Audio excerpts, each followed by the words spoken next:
Hello friends, आपका स्वागत है मेरे यूट्यूब चैनल टॉपर्स एकेडमी में। आज हम पढ़ने वाले हैं टेंस के बारे में। अब आपको हम बताएंगे कि ये टेंस होते क्या हैं, क्या पहचान है इनकी, ये कितने प्रकार के होते हैं।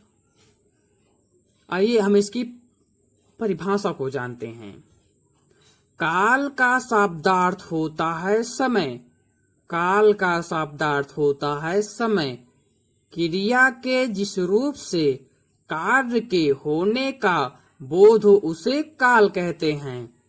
क्रिया के जिस रूप से कार्य के होने का बोध हो उसे काल कहते हैं। अभी हम यहाँ पे कोई एग्जाम्पल लेंगे। जैसे वे खेलते हैं, पिताजी कल बाजार गए थे, मेरा भाई कल वापस घर आएगा। ये इसके एग्जाम्पल हो गए। और हम यहाँ पे अब बात करेंगे आगे कि टेंस कितने प्रकार के होते हैं। There are 3 kinds of tense. Tense 3 प्रकार के होते हैं: प्रेजेंट टेंस, पास्ट टेंस और फ्यूचर टेंस। फिर प्रेजेंट टेंस के 4 प्रकार होते हैं, पास्ट टेंस के 4 प्रकार होते हैं और फ्यूचर टेंस के 4 प्रकार होते हैं। पर इसको जानने से पहले ये जानते हैं कि ये प्रेजेंट टेंस होते क्या हैं, क्या है ये प्रेजेंटेशन की क्या पहचान है। हम कैसे पहचानेंगे कि ये प्रेजेंट टेंस है। हमसे कोई पूछ लेगा कि बताइए भाई ये प्रेजेंट टेंस क्या होते हैं, तो हम क्या उनको उत्तर देंगे। पर आप चिंता मत करिए, हम बताते हैं आपको। क्रिया के जिस रूप से यह ज्ञात हो कि कार्य अभी चल रहा है उसे प्रेजेंट टेंस कहते हैं। क्रिया के जिस रूप से यह ज्ञात हो कि कार्य अभी चल रहा है उसे प्रेजेंट टेंस कहते हैं। और पास्ट टेंस की हम परिभाषा जानेंगे। क्रिया के जिस रूप से बीते हुए समय का ज्ञान हो उसे पास्ट टेंस कहते हैं। और फ्यूचर का हम देखेंगे। क्रिया के जिस रूप से आने वाले समय में क्रिया के होने का पता चलता है उसे फ्यूचर टेंस कहते हैं। अब हम इसकी शॉर्ट ट्रिक देखेंगे कि प्रेजेंट टेंस की शॉर्ट ट्रिक है जो समय चल रहा है, कि हाँ ये समय पहले से ही चल रहा है। और उसके बाद में पास्ट टेंस बीता हुआ समय, जो समय बीत गया है, कि जो कार्य संपूर्ण हो गया है। और उसके बाद में फ्यूचर में देखेंगे जो समय आएगा, कि हाँ जो समय आने वाला है उसे हम फ्यूचर टेंस कहते हैं।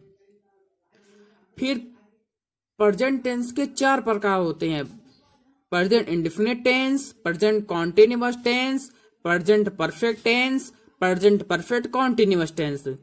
फिर पास्ट का देखेंगे: past indefinite tense, past continuous tense, past perfect tense, past perfect continuous tense. और फ्यूचर का देखेंगे: future indefinite tense, future continuous tense, future perfect tense, future perfect continuous tense. हम आपको इसकी और शॉर्ट ट्रिक हम बताएंगे ताकि आपको जल्दी से जल्द याद हो जाए। कि टेंस है दादा, टेंस है दादा, इसके 3 बेटे, प्रेजेंट, पास्ट और फ्यूचर। फिर प्रेजेंट के 4 बेटे, पास्ट के 4 बेटे, फ्यूचर के 4 बेटे। हमने आपको यह इसलिए बताया ताकि आपको ये अच्छे से और जल्द याद हो जाए और समझ में भी आ जाए। अब हम आगे बात करेंगे प्रेजेंट इंडेफिनिट टेंस की। प्रेजेंट इंडेफिनिट टेंस, इसकी पहचान जानते हैं कि इसकी क्या पहचान है। वाक्य के अंत में ता है, ती है, ते है आता है, प्रेजेंट इंडेफिनिट टेंस कहलाता है। इस प्रकार के वाक्यों के अंत में ता है, ती है, ते है आता है। अब जैसे यहाँ पे एग्जाम्पल लेंगे, यहाँ देखिए। राम घूमता है, वे खेलते हैं, माता जी मंदिर जाती हैं। राम घूमता है ता है, वे खेलते हैं ते हैं, माता जी मंदिर जाती हैं, ती हैं। आप देख रहे होंगे यहाँ पे ता है, ती है, ते हैं। इस प्रकार के वाक्यों के अंत में ता है, ती है, ते हैं आता है। इसकी हेल्पिंग वर्ब होती है डू और डज। डू का प्रयोग हम बहुवचन के लिए करते हैं। डू फॉर प्लूरल नंबर, जैसे I, we, you, they etcetera etcetera. और डज का प्रयोग फॉर सिंगुलर नंबर, इसका एक वचन के लिए करते हैं, जैसे ही, सी, इट और नेमिंग वर्ड्स एक्सेट्रा एक्सेट्रा।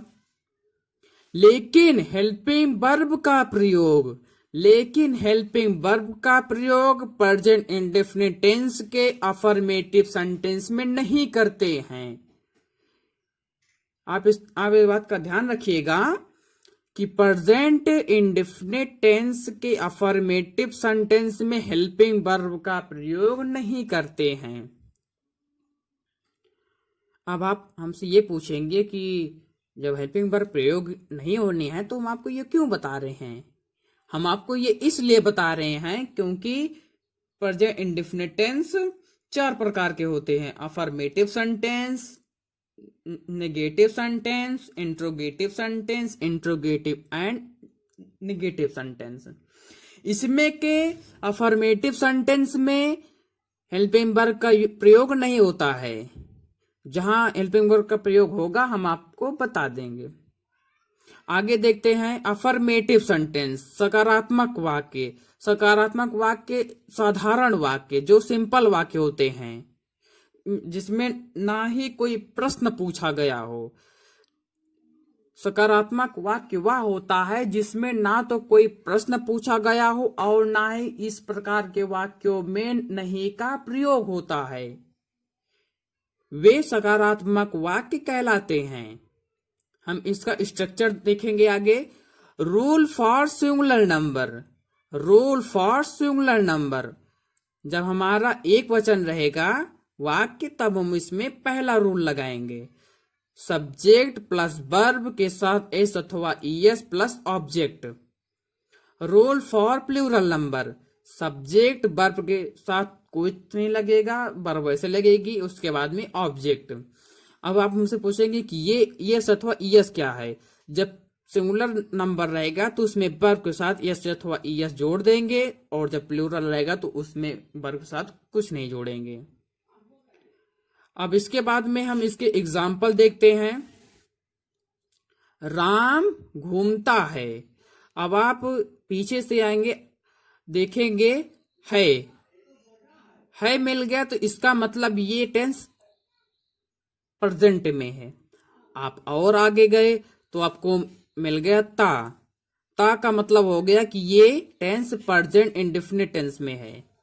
आप और आगे गए तो आपको मिल गया राम। तो राम ने यह बता दिया कि मैं अफर्मेटिव सेंटेंस में हूं।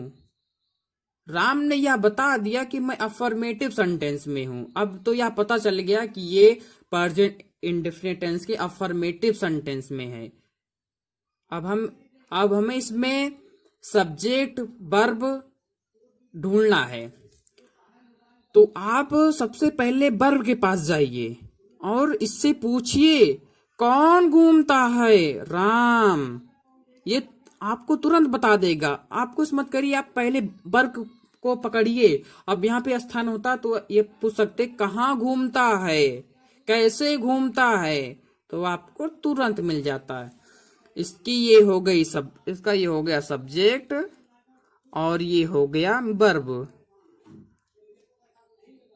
ये एक वचन है, सिंगुलर नंबर, तो इसमें पहला रूल फॉलो होगा। सब्जेक्ट है राम, तो यहां पे हम सब्जेक्ट लिखेंगे राम।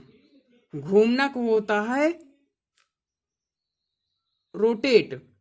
इसमें हमें वर्ब साथ एस अथवा ईएस का प्रयोग करना है। तो राम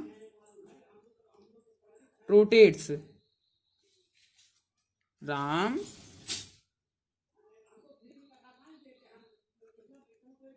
रोटेट्स। और हम दूसरा वाक्य पकड़ेंगे, वे खेलते हैं। आप इससे पूछेंगे कौन खेलता है, वे, तुरंत हमें सब्जेक्ट मिल गया। लो भाई, वे सब्जेक्ट पकड़ो, ये तो वर्ब है, ये है। अब हम देखेंगे वे ये बता रहे हैं कि मैं प्लूरल हूं, मैं बहुवचन हूं।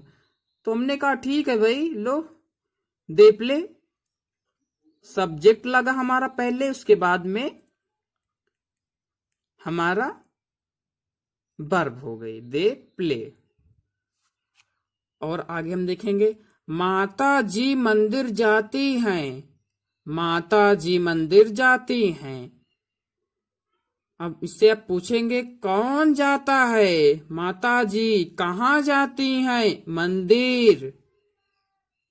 तो लो भाई माता श्री, सब्जेक्ट, ये हो गया हमारा सब्जेक्ट, ये हो गया हमारा ऑब्जेक्ट, और ये हो गया हमारा वर्ब। हमें माता जी यह बता रही हैं कि ये वाक्य सिंगुलर है, यह वाक्य एक वचन है, तो इसलिए हम यहाँ पे पहला रूल फॉलो करेंगे। माता जी का हम यहाँ पे देखेंगे, द मदर